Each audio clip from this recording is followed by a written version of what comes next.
Besi merupakan jenis material logam yang banyak dimanfaatkan sebagai bahan dasar pembuatan berbagai jenis produk, mulai dari perkakas rumah tangga, pertukangan, hingga konstruksi bangunan dan kendaraan. Material besi dihasilkan dari pengolahan biji besi. Saat ini, besi menjadi salah satu material yang banyak dibutuhkan. Selain karena kekuatannya, besi juga mempunyai kelebihan diantaranya dapat diolah dan dikonversi untuk menghasilkan berbagai varian bahan yang memiliki sifat berbeda-beda sesuai dengan kebutuhan.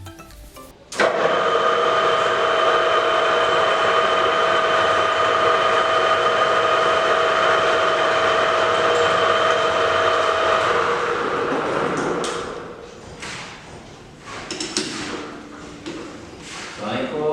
Waalaikumsalam. Mas Supri, lagi apa nih Pak? Biasanya tidak sehari-hari. Oh gitu, lagi bikin apa nih Pak kebetulan? Kebetulan baru selesai mengulik Pak. Iya iya. Itu bahannya dari besi ya Pak? Yang saya lihat gitu. Sebenarnya kalau jenis bahan ini bahan mild steel atau baja guna. Ya betul betul. Memang kebanyakan orang kalau melihat bahan seperti ini kan pasti wah itu besi, Iya. Lalu belum juga. Jadi ini sebenarnya bahan baja, tapi sebenarnya tidak sepenuhnya salah. Iya. Karena baja itu sebenarnya didapat dari hasil pengolahan besi. Jadi sebenarnya dalam baja ya memiliki unsur besi, ada kandungan besi. Iya betul betul Pak. Saya menarik nih tentang besi terutama ya. Kebetulan beberapa hari yang lalu saya pernah baca salah satu ayat di Al-Quran. Ya sebetulnya lagi nyari juga sebetulnya tentang besi gitu, penasaran asal muasal besi itu dari mana sih sebetulnya gitu, apakah memang ada di bumi gitu ya atau mungkin Allah ciptakan. Nah, ternyata itu terjawab pada di surah Al-Hadid ayat ke-25 Pak Supri, itu luar biasa ada di ayat ke-25 ya, yang seperti ini ya Pak di surah Al-Hadid itu. A'udzu billahi minasy syaithanir rajim. Wa anjalnal hadida fi ba'sun sadid. بأس شديد ومنافع للناس وليعلم الله من ينصره ورسوله بالغيب إن الله قوي عزيز. Yang artinya kurang lebih seperti ini Pak Supri. Jadi dan telah Allah turunkan berupa besi yang mempunyai kekuatan hebat dan banyak manfaat bagi manusia, dan agar Allah mengetahui siapa yang menolong agamanya dan rasul-rasulnya walaupun Allah tidak dilihatnya. Sesungguhnya Allah Maha Kuat dan Maha Perkasa. Nah itu Pak Supri, jadi luar biasa di Al-Hadid dijelaskan. Ini baru pemahaman saya, ternyata besi itu diturunkan oleh Allah ke muka bumi dengan segala kemanfaatannya. Nah jadi mungkin nanti Pak Supri bisa jelaskan. Karena saya juga beberapa kali baca di Quran, ternyata 9 kali Allah sebutkan tentang besi. Salah satunya di surah Al-Kahfi, 96 kalau nggak salah Pak Supri, tentang pembuatan atau jadi terjadinya besi gitu Pak Supri. Ini sangat menarik ini Pak Cahyo, karena sesuai yang tadi Pak Cahyo sampaikan Ya. selaras dengan yang pernah saya baca dari beberapa literatur, bahwa besi itu, mineral besi memang ada yang dihasilkan di bumi, Ya. dan ternyata ada juga yang dihasilkan dari meteorit dari luar angkasa. Mungkin itu selaras dengan yang tadi surat Al-Hadid Ya, betul. bahwa besi itu diturunkan. Betul. Karena itu mungkin yang dimaksud diturunkan itu diturunkan dari langit. Betul. Dari langit. Yang dimaksud adalah meteorit, dalam bentuk meteorit dari luar angkasa akibat daya tarik bumi akhirnya sampai ke bumi. Itu terjadi mungkin berabad-abad yang lalu Pak Supri, mungkin ya. Jutaan tahun yang lalu. Ya betul. Saya juga pernah baca itu di Asoba juga, itu ternyata luar biasa. Mungkin dari sudut pandang agama itu luar biasa. Jadi di Asoba dijelaskan salah satu mukjizat Nabi Daud itu bisa melunakkan atau melembutkan besi. Tapi menurut pandangan saya berarti kalau secara rohani kita yang punya hati rada bebel gitu Pak Suprinya rada susah gitu ya. besi aja bisa digunakan, apalagi hati gitu ya. Terutama bagi kaum jomblo gitu Pak Supri ya, bisa menggunakan hati seseorang kan luar biasa gitu ya Pak Supri ya. Nah jadi ternyata Allah dengan begitu gamblang menjelaskan ayat-ayat tentang besi. Ya saya tadi sampaikan bahwa ternyata ada 9 kali Allah sebutkan tentang besi di Al-Kahfi, di Al-Hadid, juga di As-Sabah. Jadi luar biasa, kita bisa memanfaatkan besi untuk hal-hal yang positif. Mungkin salah satunya, apalagi Pak Supri mungkin di sini ada beberapa hasil kerja mungkin ya. Ada yang jadi mungkin alat rumah tangga, mungkin ada jadi perkakas gitu ya, dan lain semacamnya. Atau di dunia di dunia peperangan juga mungkin dipakai ya Pak Supri ya, besi itu untuk senjata, mungkin untuk bikin nuklir terutama ya. Nah, jadi tentu Allah menurunkan besi tersebut dengan segala kemanfaatannya. Ya tentu kita juga sebagai manusia bisa memanfaatkannya dengan baik, tentunya dengan positif agar memberikan manfaat bagi banyak orang gitu ya. Kan jadi panci luar biasa, misalkan jadi senapan juga jadi luar biasa gitu ya. Nah, tapi tentu jangan sampai dipergunakan untuk hal yang negatif Pak Supri ya. Misalkan untuk menjajah orang dengan senapan gitu kan tidak boleh gitu ya. Jangan sampai jadi kemudaratan bagi orang lain gitu. Jadi ya luar biasa lah, ternyata berbicara tentang besi ya Pak Supri ya. Banyak kemanfaatannya. Gitu. Jadi memang dari besi itu mempunyai kekuatan ya. Itu mungkin salah satu yang menjadikan besi sangat dibutuhkan, sangat banyak aplikasinya, penggunaannya di kehidupan kita sehari-hari. Nah, terus satu lagi nih tadi. Ya, apa tuh Pak? Kaitan dengan tadi surat Al-Kahfi. Ayat 96 kalau nggak salah ya. Itu gimana tuh Pak? Menurut pandangan Pak Supri? Nah, ini juga menarik karena tadi sesuai dengan penjelasan Pak Cahyo, surat Al-Kahfi itu berkaitan dengan proses pengolahan. Iya, betul.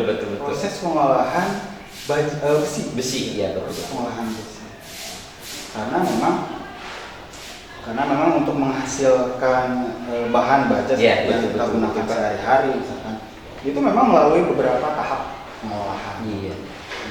Tahapan pengolahan untuk menghasilkan beberapa varian material atau bahan lain yang memiliki sifat yang berbeda. Iya, betul. Wah, tapi Pak Cahyo, kalau membahas tentang proses pengolahan, kayaknya akan lebih lengkap informasinya kalau kita bahas dengan guru pengajar kimia. Mantap, itu boleh Pak, boleh. Jadi saya biar tambah wawasannya nih dari segi agama, kemudian dari Bapak tadi dijelaskan tentang besi, kemudian ditambahkan dari guru kimia. Mantap tuh kayaknya Pak, boleh tuh. Bisa kita mungkin juga sebagai tambahan memperkaya informasi yang wawasan juga betul. Supaya kita bisa memanfaatkan besi itu dengan maksimal ya Pak ya. Jangan sampai digunakan hal yang tidak baik. Jadi harus selaras ilmu yang kita punya dalam pemesinan dan teknik, selaras dengan ilmu yang Bapak miliki. Iya, betul Pak. Supaya kalau dalam agama itu apa yang kita lakukan itu jadi nilai ibadah di sisi Allah. Misalkan kebayangnya Pak Supri bikin suatu benda tapi memberikan nilai manfaat. Kalau kepake terus Pak Supri luar biasa itu, amal jariahnya terus ngalir gitu ya. Dan apalagi Pak Supri bikin digratisin. bisa ini mah gitu ya. Kan biar jadi amal jariah gitu. Tapi yang pasti menurut saya memang segala sesuatu kemampuan, keterampilan memang harus didasari atau dilandasi dengan pemahaman. Betul, dengan keilmuannya. Betul, dalam agama manfaat. Nah, betul. Memang dalam agama pun begitu. Jadi ketika beramal kita harus dengan ilmu juga Pak Supri. Jangan sampai kita melakukan sesuatu amalan tapi kita nggak tahu ilmunya. Bagus Pak. Betul. Tadi seperti yang saya sampaikan, sepertinya akan lebih lengkap nih kalau kita bahas dengan pengajar kimia. Kebetulan tadi kalau tidak salah ada Bu Uli. Oh gitu, betul boleh. Ada Bu Uli pengajar kimia. Kalau tidak salah saya lihat ada di kelas. Boleh. Bagaimana kalau kita Oke, siap Pak. Boleh. Jadi penasaran nih. Dari segi kimia seperti apa nih gitu ya. Oke, nanti kita ke sana. Siap. Mohon waktu mau membereskan. Siap Pak. Saya pamit dulu tuh. Saya tunggu di luar saja Pak. Siap. Ya. Assalamualaikum. Waalaikumsalam warahmatullahi.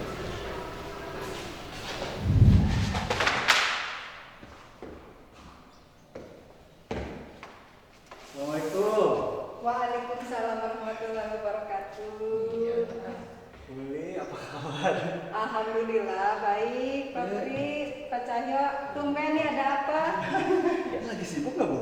Enggak, ini kebetulan lagi beres-beres aja, Pak Fri. Iya, Pak Cahyo. Ada apa nih dengan Pak Ustadz? Tadi kebetulan kita lagi ngobrol-ngobrol nih sama Pak Supri tadi itu tentang besi nih, boleh. Oh, iya, iya, Pak iya, Supri iya. bisa tambahin. Tadi kita ngobrol apa aja tadi? Kebetulan tadi ya sedikit sharing lah dengan Pak Cahyo tadi sedang membicarakan masalah besi dan pengolahannya. Iya betul. Sebenarnya sesuatu yang menarik lah tadi, ada beberapa hal yang sudah kita bahas. Nah, tapi kita ingin tahu lebih lengkap lagi informasinya berkaitan dengan tadi apa? Pengolahan. Pengolahan ya tentang Pengolahan besi. dari Ya sekaligus mungkin dengan besinya, apa itu besi menurut ilmu kimia? kimianya betul. Kan tadi kan kita sempat bincang-bincang nih dari segi agama seperti apa gitu. Tadi Pak Supri sampaikan kebetulan boleh lagi di kelas katanya tadi. Penasaran nih gitu. Mungkin boleh nanti bisa jelaskan Pak Supri ya betul. Terima kasih nih sudah dipercaya. Betul. Iya, jadi sebetulnya besi itu merupakan logam ya Pak ya, salah satu logam yang sudah banyak di alam ini. Ini adalah unsur-unsur yang sudah ditemukan oleh para ahli. Iya. Sudah banyak sekali, sebetulnya ada 100, bahkan sampai sekarang tuh sudah ada 118 unsur ya. Nah, kalau besi ini, nah ini ya, jadi besi itu kalau dalam sistem periodik unsur ada di golongan 8, periode 4. Ini letaknya di sini, maka disebut unsur-unsur yang ada di tengah ini adalah unsur-unsur transisi atau disebut dengan golongan B. Nah, besi itu dalam bahasa Latin adalah ferrum, maka lambang unsurnya Fe, yaitu berasal dari kata ferrum, bukan berasal dari bahasa Indonesia. Mungkin kalau dari bahasa Indonesia lambang unsurnya jadi Be ya. Nah, ini diambil dari bahasa Latin yaitu Fe. Nomor atomnya adalah 26 dan nomor massa relatifnya adalah 56. Besi ini merupakan salah satu unsur logam keempat terbanyak di muka bumi ini. Seperti tadi yang disampaikan oleh Ustadz kita Pak Cahyo, bahwa besi ini sudah tercantum di dalam Al-Quran, surat Al-Quran.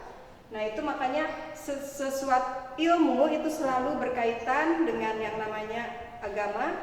Jadi harus ada keseimbangan antara agama, ilmu, dan juga estetika, seni, keindahan.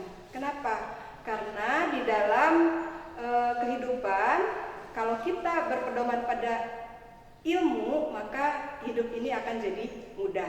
Sedangkan kalau kita berpedoman pada agama, maka hidup ini akan terarah. Dan kalau kita berpedoman kepada estetika atau seni, maka hidup ini akan menjadi indah. Nah, Fe ini mempunyai titik didih, artinya di mana zat padat akan mulai mendidih, itu pada suhu 3023 derajat Celcius. Sementara titik leburnya pada saat mulai melebur, begitu dipanaskan, itu akan mempunyai titik lebur 1538 derajat Celcius. Jadi pada suhu tinggi logam ini baru bisa melebur. Nah, logam pada umumnya itu akan memiliki sifat mengkilap. Kenapa?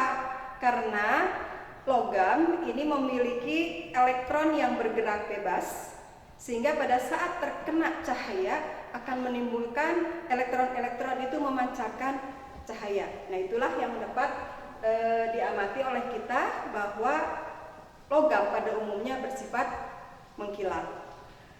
Di alam, besi ini tidak ditemukan berdiri sendiri, tetapi masih bersatu dengan unsur-unsur yang lain. Karena sifatnya besi yang mudah teroksidasi, artinya sangat reaktif, sangat mudah bereaksi dengan oksigen, sehingga selalu masih dalam bentuk-bentuk lain, bukan besi murni. Seperti misalnya dalam bentuk hematit, magnetit, kemudian juga dalam bentuk pirit, siderit. Nah, itu adalah macam-macam bongkahan besi. Nah, dari bongkahan itulah yang nanti akan diolah menjadi besi murni. Nah, jadi seperti itu penjelasannya tentang besi, Pak Supri, Pak Cahyo. Oh iya, subhanallah Bu, terima kasih banyak atas penjelasannya. Itu dari segi ilmu kimia ya Pak Supri ya. Nah, saya masih penasaran nih sebetulnya cara pengolahannya nih Pak Supri seperti apa? Mungkin Pak Supri bisa jelaskan lebih detail supaya nanti ketika saya ceramah pun mungkin ya suatu saat saya diundang mungkin ya dengan ibu-ibu majelis taklim, saya juga bisa menjelaskan dari segi kimia, dari pengolahannya juga mungkin gitu, tidak hanya dari segi agama juga. Mungkin Pak Supri bisa jelaskan lebih detail. Ya, boleh Pak. Nanti akan saya jelaskan mulai dari proses pengolahan sampai nanti apa yang dihasilkan dari proses pengolahan. Iya, betul. Akan saya jelaskan. Iya. Nah, jadi untuk proses pengolahannya, biji besi yang dihasilkan dari tambang yang masih berbentuk batuan, ya, pertama ya, dilakukan proses crushing dan grinding, ya, atau proses pemecahan dan penghalusan. Ya. Proses ini bertujuan untuk menghasilkan butiran biji besi ya, yang halus. Ya. Nah, setelah selesai proses tersebut, dilanjutkan dengan proses pemisahan. Ya. Jadi biji besi yang dihasilkan dari tambang itu masih bercampur dengan mineral yang lain. Nah, selanjutnya dilakukan pemisahan ya, dan dilanjutkan dengan proses roasting atau pemanggangan. Hal ini dilakukan untuk mengurangi kadar air pada biji besi. Ya. Dan selanjutnya ada proses pembentukan, ya, pembentukan biji besi untuk menghasilkan butiran-butiran kecil atau bola-bola kecil yang biasa disebut pelet. Nah, pelet biji besi inilah yang nanti akan diolah ya, pada tanur tinggi. Nah, dapat kita lihat di tampilannya ya. Tanur tinggi itu adalah sebuah tungku peleburan ya, yang dibuat dari bahan plat baja dan di bagian dalamnya dilapisi dengan batu tahan api. Tuh. Nah,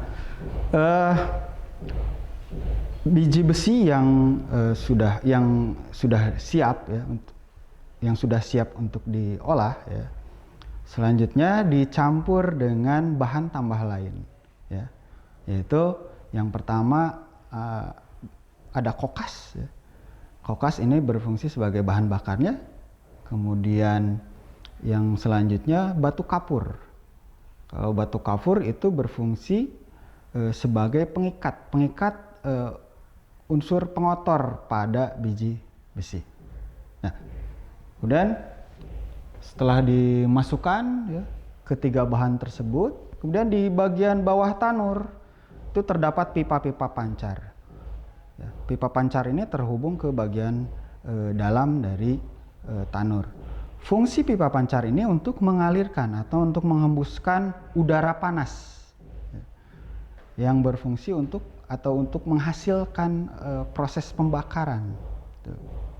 Jadi dihembuskan udara panas melalui pipa pancar sehingga terjadi proses pembakaran ya, dan proses peleburan. Tuh. Kemudian apa yang dihasilkan dari tanur tinggi ini ya. Nah, dari tanur tinggi ini kita menghasilkan dua ya, yang dihasilkan. Yang pertama ada terak. Terak itu adalah pengotor-pengotor yang sudah dipisahkan tadi dengan menggunakan batu kapur gitu. Tuh. Biasanya terak ini bisa dimanfaatkan sebenarnya pada proses pembuatan jalan. Jadi sebagai bahan tambah pada proses pembuatan jalan. Yang kedua yang dihasilkan dari tanur tinggi yaitu besi kasar. Ya. Nah, besi kasar inilah yang nantinya akan diolah kembali untuk menghasilkan varian bahan atau material dengan sifat-sifat yang lebih baik. Karena besi kasar ini masih memiliki kandungan karbon yang cukup tinggi sehingga memiliki sifat getas ya atau mudah pecah.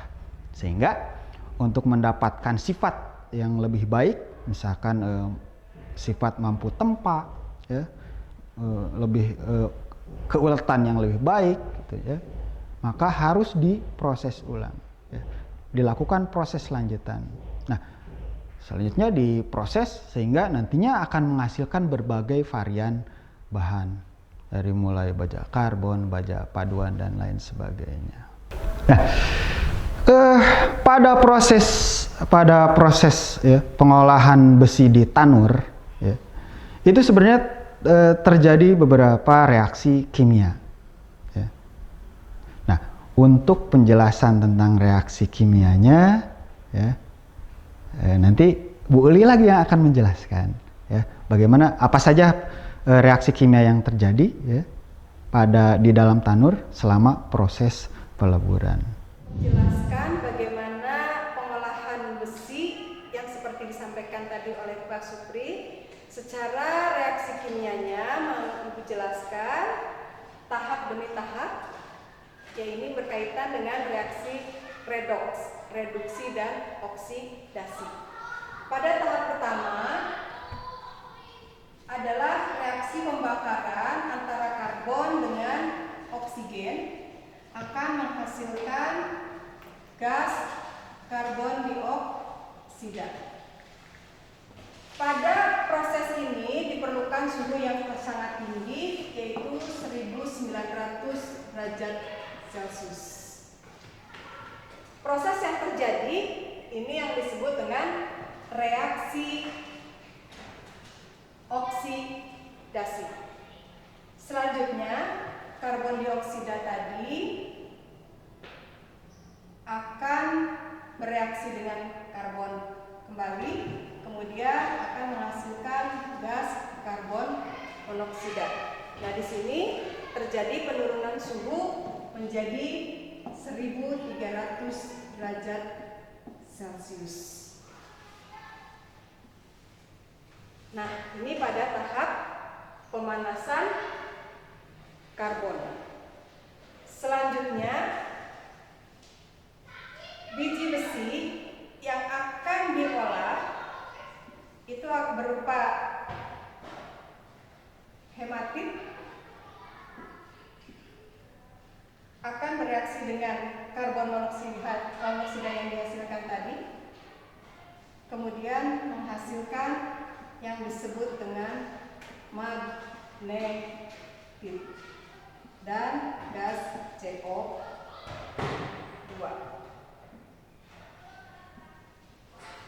Nah, pada proses ini terjadi reaksi yang disebut dengan reaksi reduksi. Bisa kalian amati dari Fe2O3 menjadi Fe3O4, ini adalah reaksi reduksi. Ini biji besi disebut dengan hematit dan dihasilkan Fe3O4 yaitu magnetit. Selanjutnya, magnetit tadi akan terus bereaksi dengan gas karbon monoksida, akan menghasilkan yang disebut dengan wusstit.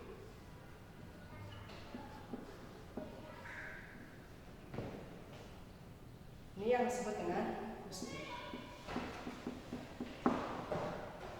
Di sini pun terjadi reaksi reduksi. Wusstit akan terus bereaksi dengan karbon monoksida, kemudian akan dihasilkan biji besi tadi menjadi besi murni, yaitu Fe dan karbon dioksida. Nah, inilah yang disebut dengan besi murni. Selain besi, dari proses pengolahan tadi masih ada juga mineral-mineral lain yang disebut dengan pengotornya. Nah, ini juga akan dilakukan ada proses khusus untuk pemurnian besi selanjutnya. Ya, jadi pada pengolahan besi ini terjadi 3 tahap reaksi. Yang pertama ini adalah reaksi pembakaran karbon. Yang kedua pengolahannya dari biji besi menjadi besi. Dan karena pada pengolahan ini juga masih dihasilkan atau adanya hasil yang lain, produk yang lain berupa zat pengotor, maka untuk membersihkannya, untuk memurnikannya, yaitu dengan menambahkan K2, CaCO3, ini akan terurai menjadi CaO dan gas karbon dioksida. Nah, CaO ini yang nanti akan mengikat zat pengotor antara lain SiO2, sehingga SiO2 ini akan diikat menjadi CaSiO3. Nah, inilah proses secara keseluruhan pengolahan besi menjadi besi murni. Kemudian bagaimana pemurnian untuk mengikat zat pengotornya. Nah, begitu mungkin Pak Supri, Pak Cahyo penjelasannya tentang reaksinya secara kimia, ya. Mudah-mudahan ada manfaatnya. Amin. Terima kasih Bu Li atas penjelasannya. Mudah-mudahan apa yang kita obrolkan tadi ya, dari awal mungkin saya tadi ketemu Pak Supri di bengkel tadi di lab ya, begitu banyak penjelasan, wawasan, dan begitu juga tadi dari Ibu sudah diuraikan, sudah dijelaskan. Mudah-mudahan apa yang kita obrolkan tadi memberikan manfaat bagi kita dan juga mungkin terutama bagi anak-anak didik kita bisa memberikan manfaat. Amin. Terima kasih Bu. Terima kasih sudah berbagi dengan kami. Mohon maaf mengganggu istirahatnya. Sama, mudah-mudahan ini juga bermanfaat buat kita semua. Ya. Amin, amin ya. Terima kasih sekali lagi Bu Li. Mudah-mudahan Bu Li sehat selalu, panjang umur barokah, dan kita juga bisa memberikan ilmu untuk anak-anak didik kita ke depan, senantiasa diberikan kesehatan. Itu Pak Supri juga saya terima kasih juga Pak Supri ini sudah dijelaskan, sudah diajak juga ke Pak Bu Li ya. Lain kali kita lanjutkan diskusi lagi lah ya. Insya Allah mudah ada waktu. Ya. Kebetulan masih ada kerjaan yang harus dilanjutkan ini. Sekaligus mau pamit Bu. Terima kasih banyak Bu Li ya. Kita berdua pamit. Assalamualaikum Bu Li. Waalaikumsalam. Nah, anak-anakku, itu tadi merupakan tayangan tentang gambaran umum proses pengolahan besi. Ya, mudah-mudahan kalian bisa memahaminya, dan jika ada hal-hal yang ingin kalian sampaikan atau ingin kalian tanyakan, silakan sampaikan di grup WhatsApp kelas. Ya. Nah, setelah kalian menyimak videonya, tugas kalian berikutnya adalah buat rangkuman tentang materi yang telah kita bahas. Ya. Cukup sampai di sini saja ya pembahasan materi kali ini. Jangan lupa tetap semangat, tetap belajar, dan jaga kesehatan. Terima kasih. Wassalamualaikum warahmatullahi wabarakatuh.